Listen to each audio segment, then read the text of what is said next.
Here's a look down Demers Avenue in East Grand Forks at 8 a.m. on this Thursday morning. We are in a blizzard warning.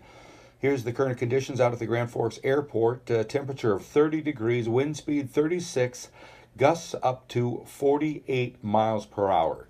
Today, the Weather Service is calling for snow mainly before 2 p.m., widespread blowing snow mainly between 10 a.m. and 1 p.m.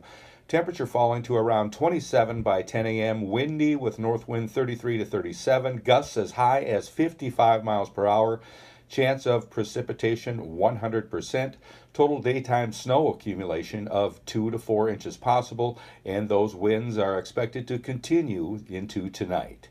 I'm Neil Carlson reporting for iNewZ.TV.